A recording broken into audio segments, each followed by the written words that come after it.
guys, welcome back. Back here in the dungeon, doing a little training. Figured I'd do a quick tutorial. Today we're going to cover what I'll call the lead up to a punch. Many people think, punch is a punch. That's all there is to it. But there are many pieces that come together to actually build up into a punch. You may think of a street fight as, oh, it's one punch and you're done, and the fight is over. But it's very, very rare that somebody's going to throw one punch to knock the guy out in any MMA fight or in any fight period. One punch doesn't end it all. So the thing to lead up to what we'll call a proper punch includes a number of different sort of factors, pieces of the puzzle to come up. One is distance. It doesn't matter if I'm really far away and I throw a haymaker, I'm not even reaching my target. My target's this piece of wood right here. So I need to be within the proper distance. I need to learn distance of when I throw a jab, a haymaker, overhand, a hook, an uppercut. I need to be within distance of actually reaching that, not just reaching that target, but being able to expel enough force to go through the target. Another is positioning. If my opponent is here and I throw a punch and he simultaneously throws a punch and I have the right distance, but I'm square with him, well, we're going to knock each other out. And that doesn't really benefit either of us. So positioning to be towards the side of the user or behind, not the user, the opponent, or behind the opponent in a superior dominant position, so that when I do actually finally let my limb fly, the likelihood or the probability of him being able to either defend himself or him being able to counter or deflect or block is limited, because if I'm on the side and here's one limb and here's the other limb, if I'm blocking this limb and I'm punching, he can only come with that limb. But I'm still blocking here, so I can block the other limb and still punch. So there's distance, there's positioning, and there's stance. And what stance has to do with it is ultimately your mobility. Many forms of the fighting arts, the martial arts, whatever term you want to give it, whether it's boxing, whether it's Wing Chun, whether it's Taekwondo, etc., they all have stances, and many of the stances are ones in which they practice. There is the horse stance, which is feet wide apart. They are meant to build power. They are not meant to be a fighting stance. Nobody's going to go into the street and spread their legs like this and say, come on. You're going to get you in a lot of trouble. The thing about a stance is that, yes, it needs to be stable. You don't want to be off balance. There's a difference between stability, balance, and just being wide apart and being there taking up a lot of space. It needs to be mobile, meaning that you can move at any given point without losing your balance. So the stance is extremely important in being able to close the distance, because if your stance is too wide to the side, if you don't close the distance, it's going to take a lot of effort, a lot of time. It's very slow. If you have too much weight on your front and your back foot and you're not mobile because your stance is so wide, it's, let's say, 50-50 in terms of weight distribution, for me to take a large step to close a distance is almost impossible, because I need to lift up, step back, and because my stance is already so wide, I can only move so far. Whereas if my stance is tighter, feet are closer together, yet I can still sway, I can still bob, I can still move. My feet are relatively close together, almost as like one's kind of in front of the other, like a Wing Chun stance. I'm still mobile, but I'm also stable. And if I need to take a large step, I can take a large step because I haven't already expressed myself in such a wide stance with distance. So that's why stance is important. Your stance allows you to get into position, to close the distance, to get into position and close the distance, to be able to ultimately let your limbs fly, to throw the punch. So these are extremely important factors that need to be taken into account when any altercation happens, or any contest happens, or any training event happens where your objective is to punch the other person before they punch you, or without allowing them to counter punch you. You need mobility from your stance, you need speed, or you need to close the distance, and you need positioning. How we practice also includes a fourth, which is the hand position. And everybody has a hand position. A lot of people, it's just automatic. Most people will go into it because they've seen a boxing match at some point in their life or something, or this is just the general hand position is sort of a boxing stance with one shoulder forward, one attack arm, one sort of guarding hand.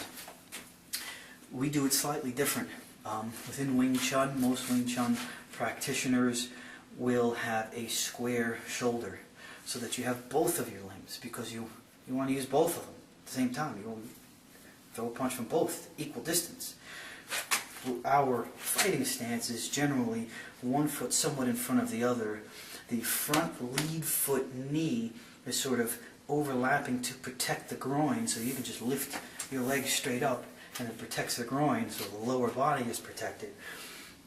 Some people say 70%, 30% in terms of weight distribution, 70% back leg, 30% front leg. Some people say 60-40 back front. It ultimately doesn't matter as long as you definitely have your balance and you are mobile. You need to be able to move quickly to get you within the position and within the distance to be able to throw the punch.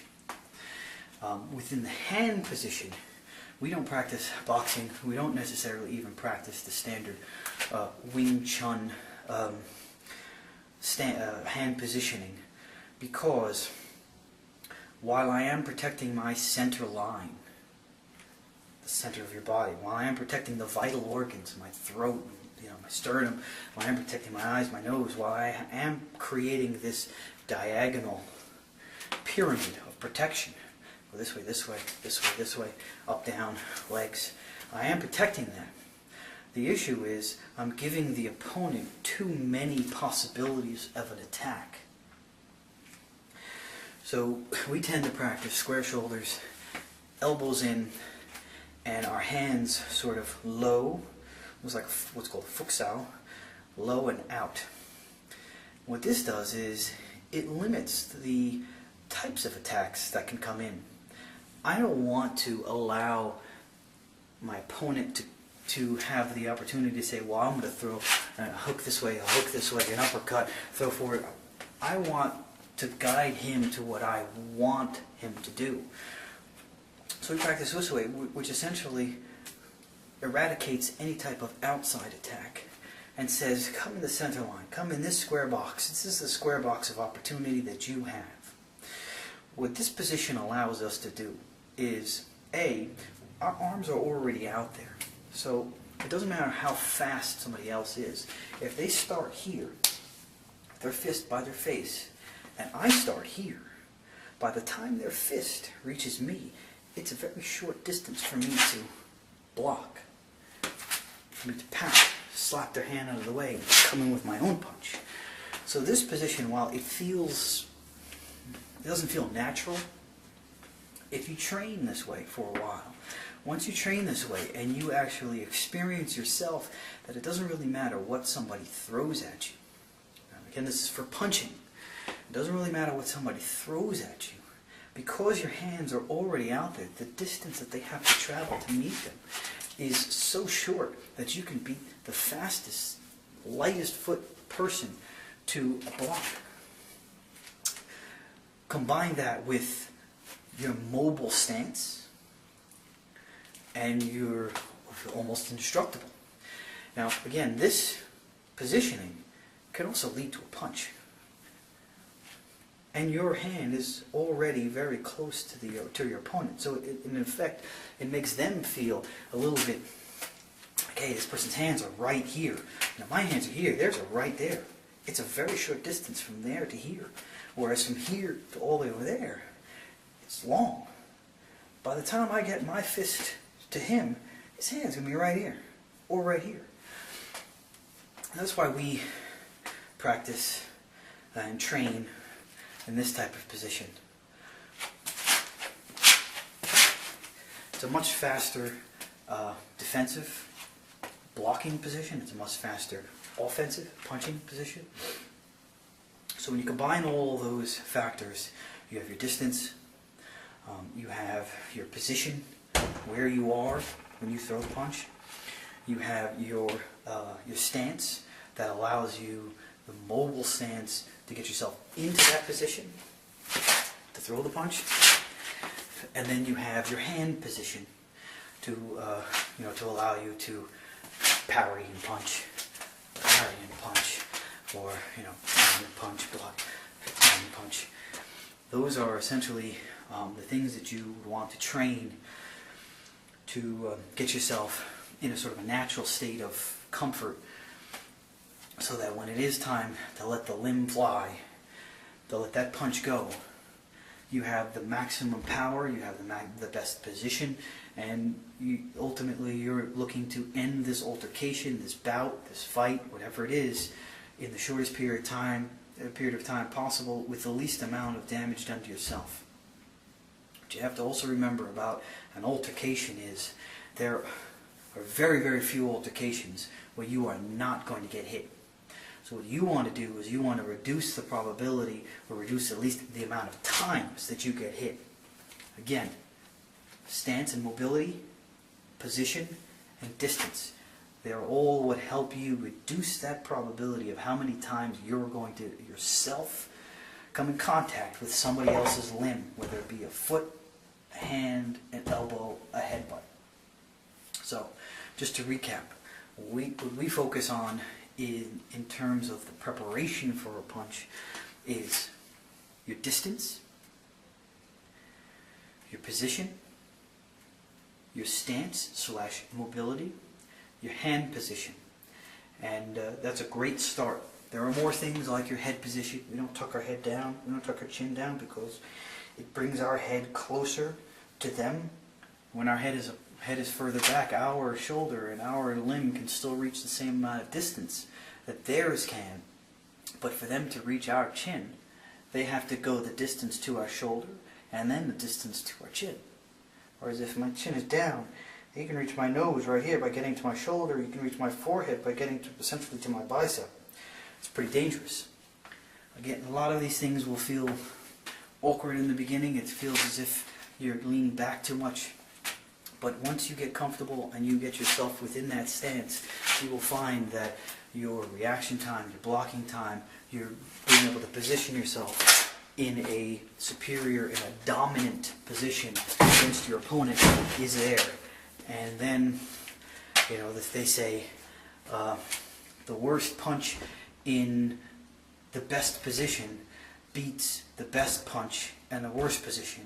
And I'll just go back to that square off. If I square off with somebody and I throw a punch and he throws a punch, my punch can be great, but he's still going to hit me because I'm not in a superior dominant position. Whereas if I'm in a superior dominant position and I'm controlling my opponent and I throw a weak punch, I have a broken wrist, I have a broken hand, I throw a weak punch, I'm still within that position, I'm still within the opportunity to where I could follow it up. Because I've subdued one or two or all of his limbs. I could use an elbow, I can headbutt him, I can do whatever I want. It's the positioning from my stance and my mobility that gets me into that position that allows me to throw my weak punch and follow it up with an elbow and headbutt, a knee to the side, or go around the person, get him into a headlock, or grab him around the waist and flip him to the ground and start grappling. Whatever you want to do with that after that, but you have to get yourself into that position so that your stance and your mobility get you into that position. Your stance and your mobility close the distance or keep the distance if you just want to get away. If you don't want to fight,